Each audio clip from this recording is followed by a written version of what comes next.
Weight loss drugs were expected to be a $905 million market in 2022. The actual market ended up being $1.6 billion, or 72% higher than expected. In 2023, that market is expected to be $1.9 billion with a B. And guess what? It's probably going to be higher than that too. The most popular of all these drugs, of course, is Ozempic. We're going to get into a little background on Ozempic today, and we're going to talk all about the future possibilities with these GLP-1 drugs. This is the Prescription Press. Welcome back. It's been a little bit of a break. I'm your host, Dr. Nolan Fisher. I'm a lifestyle medicine and pain management physician in Scottsdale, Arizona. I'm joined today by my co-host, Sam Stix. And now, let's get into the show.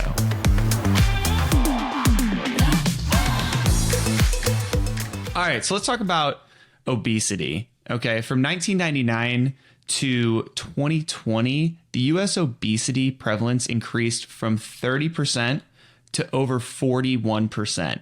During the same time, the prevalence of severe obesity increased from 4.7% to 9.2%. I know, and I was pretty shocked to hear too that childhood obesity rates have also, continued to go up. And I think they said 1 in 6 children between the ages of 10 and 17 are now considered obese as well. I could see it being higher, to be honest. So, yeah, I am kind of shocked. I think these numbers are pre-pandemic. Could be. Yeah, and certainly that didn't help. Obviously we know the things like diet and exercise and things that can be used to treat weight loss, but medications as well. Can you maybe get into historically which medications have been used to treat obesity or to help aid in treating obesity? Generally, there have been some weight loss medications available, but the spoiler on them is that they haven't worked very well. And so there's 3 I want to talk about. The first one is phentermine, and this was a appetite suppressant. It's acts actually similar to amphetamines. And so it increases this chemical in your body called catecholamines. The result is that you're actually increasing your metabolism and you're burning more energy. That's going to increase how metabolically active and how much energy you're burning, which is going to decrease weight. It also suppresses the appetite a bit as well. Unfortunately, the side effects of it are not great. So increased anxiety is a big one. It can be addictive. But even more importantly, it causes a significant increase in hypertension.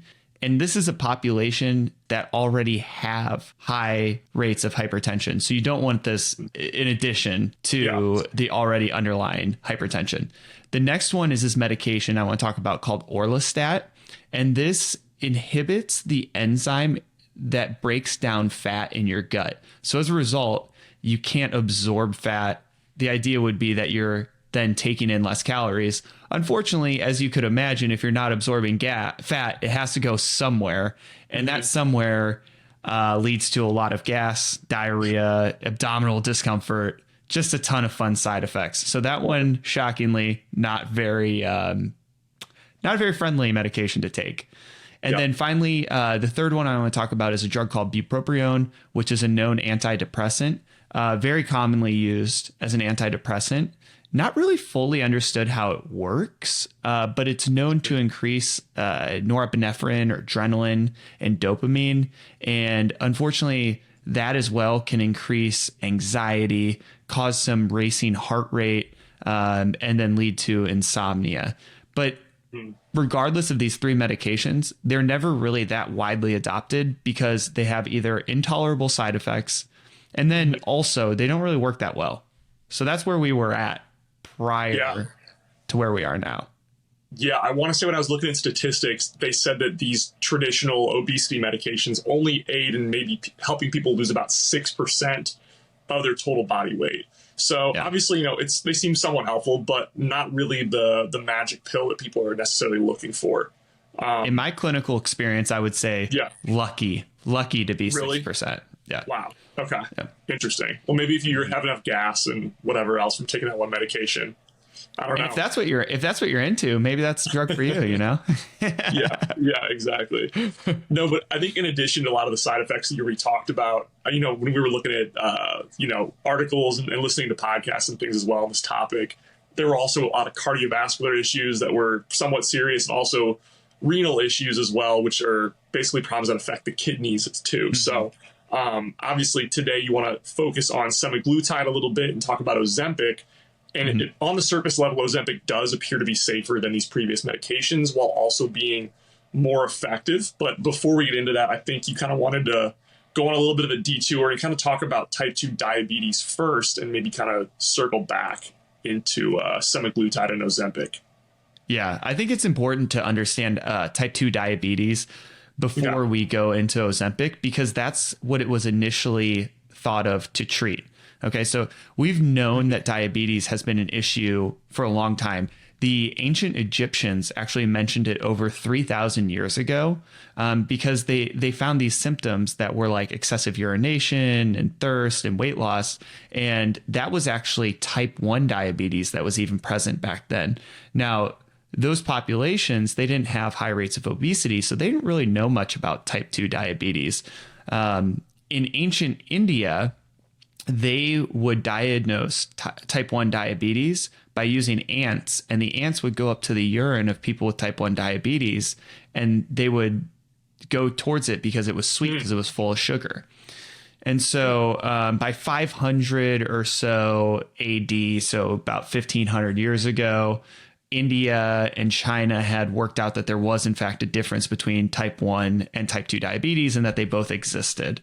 Okay, so first off, with type 1 diabetes, this is an autoimmune condition where your immune system destroys specific cells in your pancreas called the beta cells. Okay, and these beta cells produce insulin, which allows your body to have a regular metabolism. So insulin's responsible from taking the sugar from your bloodstream and then putting it in your cells so they can then use it as energy. And so this allows not only your cells to have energy, but it also allows you to store excess energy. And this is in the form of a chemical called glycogen, which is stored in your liver and your muscles predominantly. So without this insulin, which plays the role of getting sugar into cells for energy and storing energy, obviously type 1 diabetics are very tired. But they also have sugar that just stays in their blood. As a result, your body says, we can't have all this sugar in our blood, we need to get rid of it. And your body tries to pee it out, which results in type 1 diabetics being very thirsty and urinating all the time. Okay, so that's type 1 diabetes. We can think about it, autoimmune, your body doesn't produce insulin, all the metabolic effects then follow. Type 2 diabetes, however, is insulin resistant. So insulin resistant diabetes means that your body does produce insulin, but as a result of poor lifestyle habits, not exercising, eating too much, and obesity, your body puts fat into areas where fat usually shouldn't be stored. And so you get fat in your muscles, you get fat in your liver. Well, those are the two areas where the sugar is usually stored, and your body can't store it there as efficiently. So as a result, your body starts kicking out even more insulin. And eventually what happens is the pancreas itself that produces insulin can get fat in it and can eventually burn out, and you almost can turn into a type 1 diabetic at a certain point. But for the vast majority of type 2 diabetics, they're actually producing too much insulin, whereas type 1 diabetics aren't producing insulin at all. Interesting. So while maybe surface level, a lot of people might think that type 1 and type 2 diabetes are super similar. They are somewhat similar, but not as similar as people would think, it seems like. They're almost like polar opposites of the same issue. Yeah. Where it can almost loop back around and cause similar problems. Yeah. I'm sure as a result, there are probably very different medications that are prescribed for type 1 versus type 2 diabetic. Yes. That's safe to assume? Yeah. So with type 1 diabetics, generally what it is replacing the insulin. So you'll see type 1 diabetics that have insulin pumps. And then if you aren't using an insulin pump, you have to do injections of insulin. And it's very difficult to control. It's extremely difficult. It's a very fine-tuned process. And it just shows how important your pancreas is in regulating your overall blood sugar levels. Yeah. Yeah, for sure. So I guess what other medications exist out there for treating diabetics? Yeah. So for type 2 diabetes, there's traditionally a few different classes. Okay. Okay. I want to talk about three of them. The first one is just insulin. Okay. So insulin, you already have more than enough insulin, but the sensitivity is low. So the idea is if you give more insulin, you can drive the sugar into the cells. Unfortunately, this doesn't really get at the root of the problem. It's just kind of like a brute force way of driving sugar from the blood into the cells. Okay.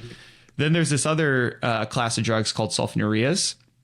They essentially cause more insulin to be produced. So it's not exogenous, it's your own insulin. One of the issues with them, though, is because they do cause more insulin to be produced, they can cause your blood sugar to drop dangerously low.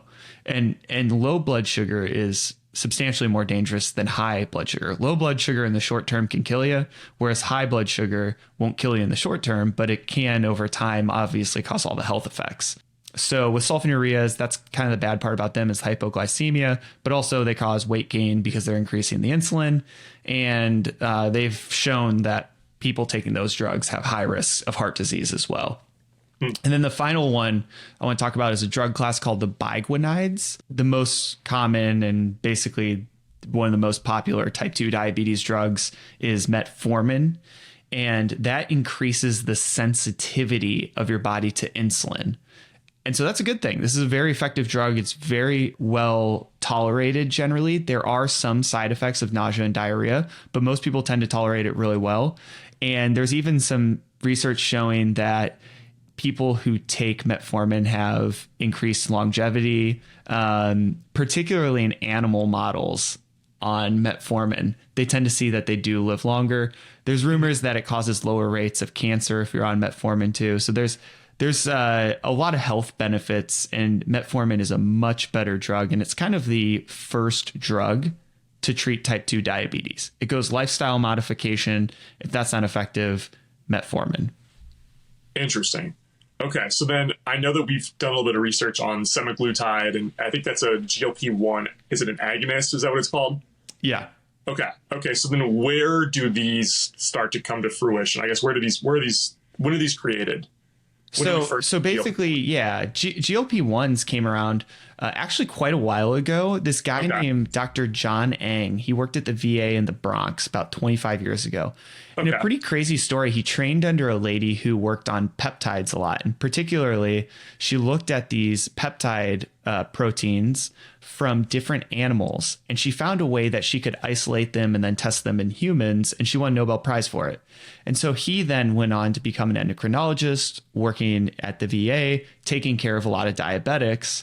He specifically was trying to find something to help treat type 2 diabetes. And so he started looking for different types of animal proteins that he could then use because that's how he trained.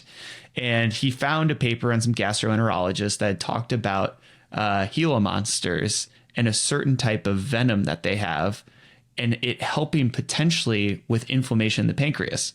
So he orders this from a lab in Utah, and he discovers that it has this chemical, which he calls exendin-4. And exendin-4 was similar to GLP-1, which GLP-1 was this chemical that's produced in the human gut. And whenever you eat, the human gut, specifically the ileum and the colon, they release GLP-1, which then goes and sets in motion this cascade of your body responding to having food. So it ups your insulin sensitivity. And that was what he thought was most amazing, was like, okay, if this drug is similar, exendin-4 is similar to GLP-1, then it should make the insulin more sensitive. But it also goes up to different areas in your brain and causes you to feel full. Okay. Mm-hmm. It can even slow down the rate at which your stomach empties. Okay. But unfortunately, just using GLP-1 wasn't an option because it degrades so slowly. Well, this exendin-4 didn't degrade for several hours. So he was like, this is an absolute winner. This is going to be something that we can give to patients, and it can last long enough to where they can derive some benefit that the GLP-1s would give, which for him, he was thinking about the insulin sensitivity. So he goes to the people at the VA, and they basically shut him down. And they said this isn't going to be relevant to what they're doing. It's not relevant to treating veterans. And little did they know, obviously, it'd be very relevant. So he spends basically all his money to get a patent on this drug.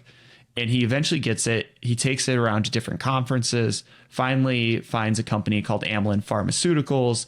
Amylin Pharmaceuticals license it from him. In 2005, they come out with a drug called exenatide. Exenatide was the first GLP-1 mimicker, and it was a subcutaneous injection that had to be given twice daily. So the consensus at that time was that it was pretty effective, it was expensive, but it worked. And it was a good second option to metformin.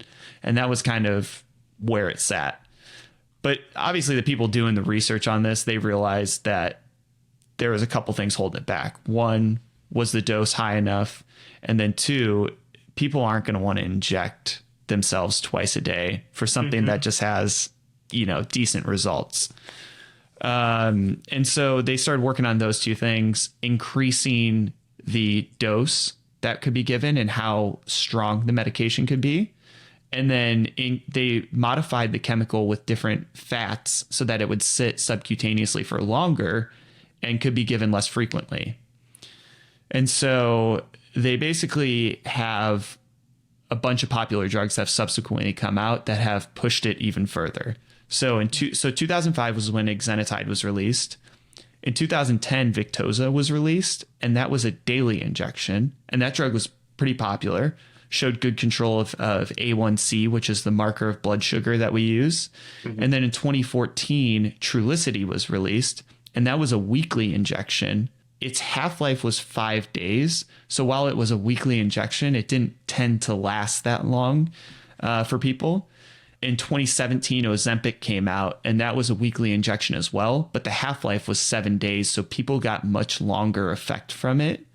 And that was whenever they started to realize this is good for not only diabetes, but these people are losing a lot of weight. And then finally in 2022, Mounjaro came out, which is tirzepatide, and that's a weekly injection as well. But it's much stronger, and it uses a combo of the GLP-1 and a different receptor called the GIP receptor. And so it wasn't until Ozempic and Mounjaro came out that we really started to see how effective these medications could be for weight loss. And they are effective for diabetes, but basically as a side effect, people started noticing that they were losing all sorts of weight. Interesting. And one specific thing that was important about these, we talked about previous type 2 diabetes drugs. These didn't have the side effects. So they didn't have the hypoglycemia risk, and they didn't have the negative effects that cause increased blood pressure and that sort. And so they became very popular very quickly. And that particularly happened with Ozempic and now Mounjaro. It seems like these medications have become more and more effective in treating type 2 diabetes. I think you kind of had some charts that you wanted to show side by side about how they've kind of not only become more effective in treating type 2 diabetes, but they've also continued to become more effective in treating obesity as well. I think there were some charts that kind of showed how parallel these 2 points are essentially, and how much more effective they've become over the last few years. Yeah. And if you're watching on video, I'll put them on the screen. If you're listening to this, I'll drop them in the description. But there's 2 main charts here. Like you said, the first one was how effective for type 2 diabetes. So it compares all the different classes of type 2 diabetes drugs and how they control A1C. Again, that's the marker, how much they can decrease it.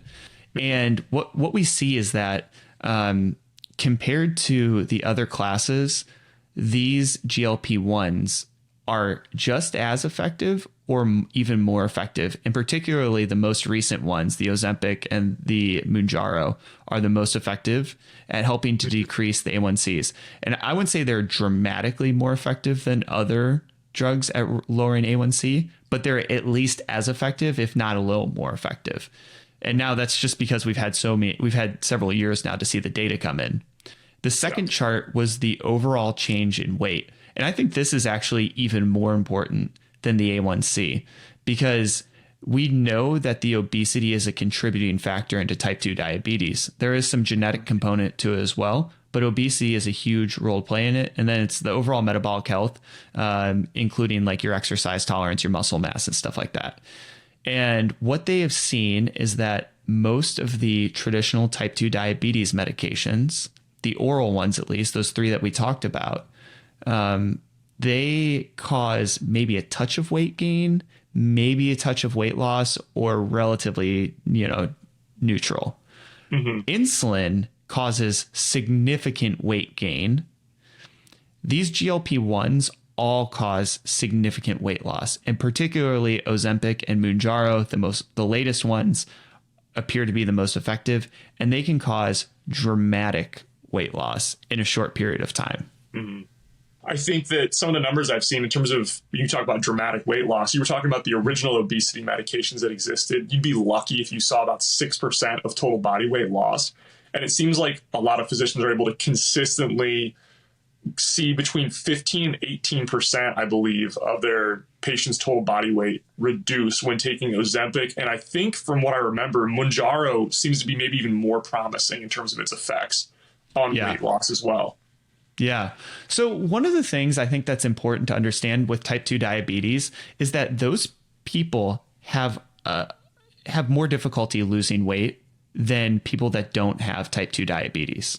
It's just harder for them because their insulin levels are higher, and your insulin levels need to drop into a more normal range for you to really effectively lose weight. Mounjaro, one of the big advantages it had over Ozempic was in type 2 diabetics. They were even losing tons of weight. Whereas Ozempic, in normal people, they're losing tons of weight. And in diabetics, they're losing a good amount of weight. But in Mounjaro, it's like massive. And I think it's just a much stronger medication. So I believe that's the reason why. But those numbers are right on. It's somewhere 15, 16, 17%, and over 20% even for Mounjaro.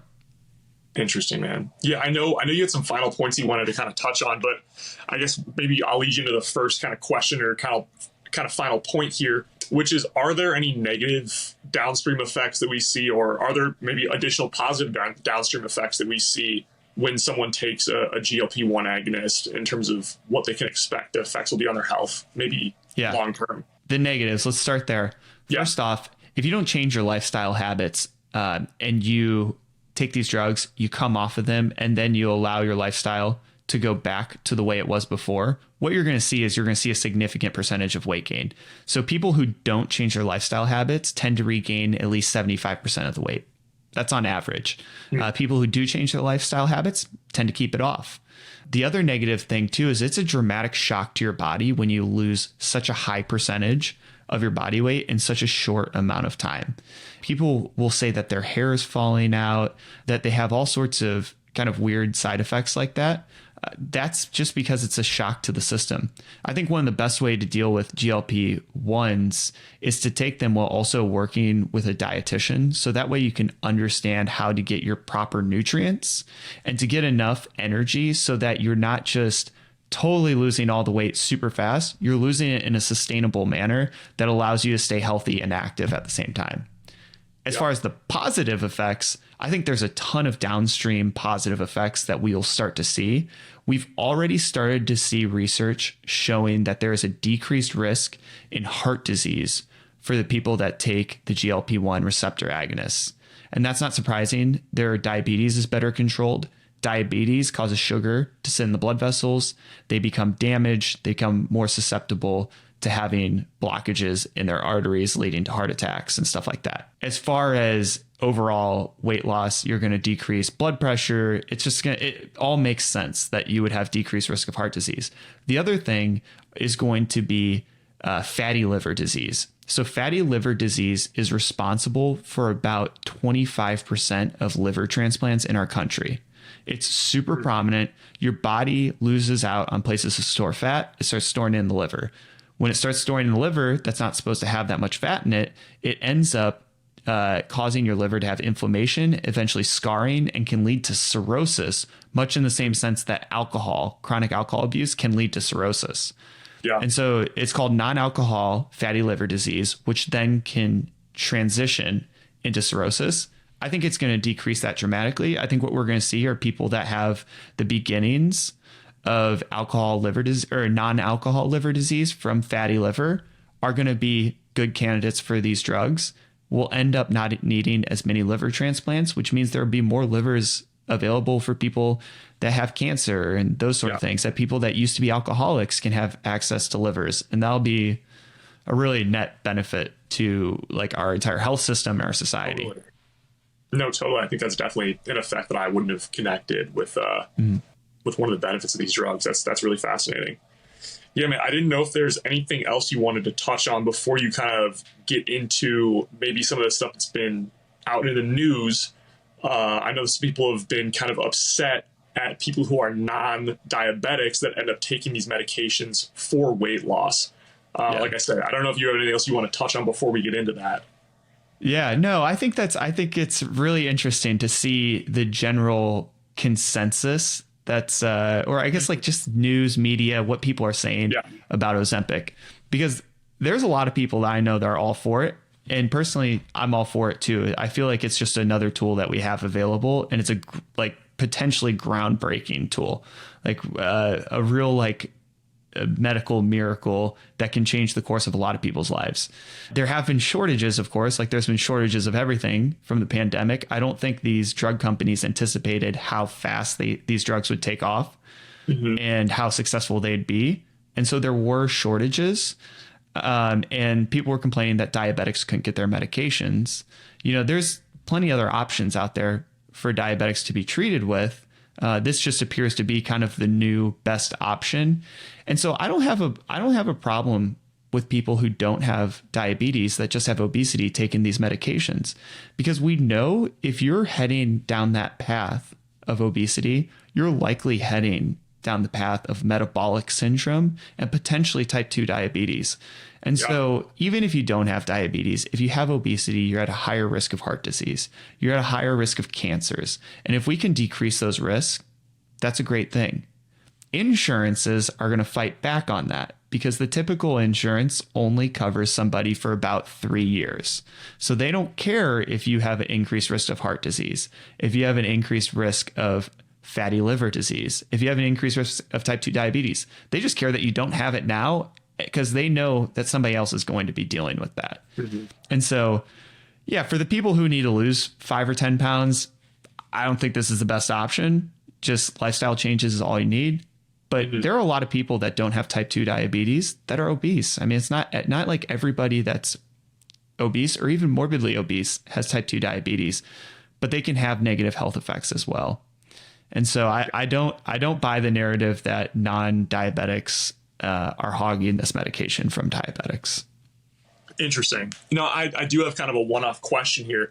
And I guess, how expensive is it to receive a medication like Ozempic if you are someone who does not have type 2 diabetes? Are you seeing instances where insurance typically does not cover it if you are simply obese? Most insurances won't cover it. There are some that are starting to cover it. What's actually one of the good things about it becoming so popular and so many people using it is it's going to increase the competition, and the market is going to drive down the price. Totally. A lot of type 2 diabetics are having good success getting it covered. And so that's fantastic. If you get it covered, it really just depends on your insurance, you know, your deductible and stuff like that. If you don't have it covered, it's over $1,000 a month, typically. Awesome.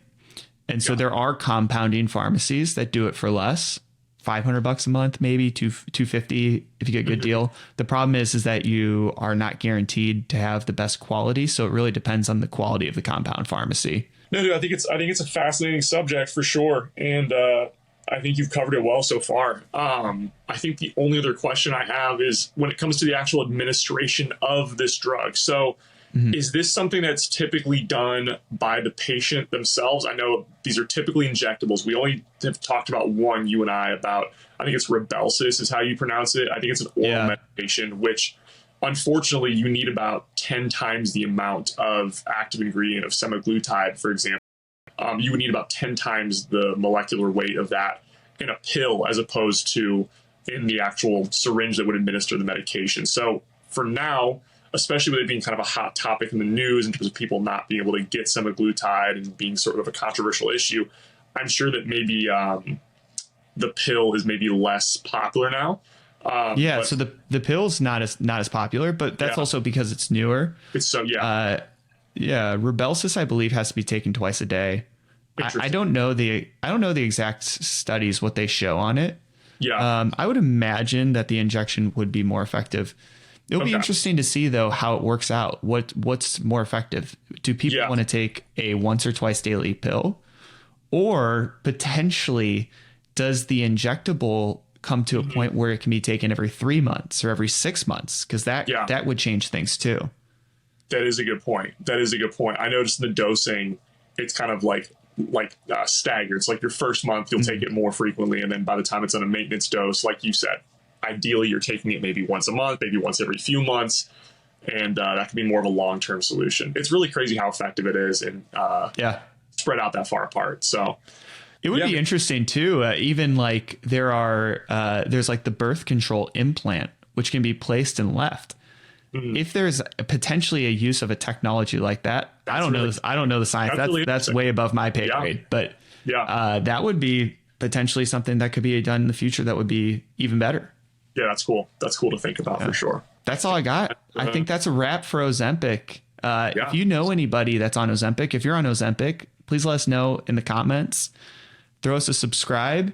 And I know it's been a while. It's been a few months, but the prescription press is back. And we'll be back at it soon. We'll see y'all in the next episode. Sam Stix, take it easy. Have a good one, brother. We'll talk to you soon.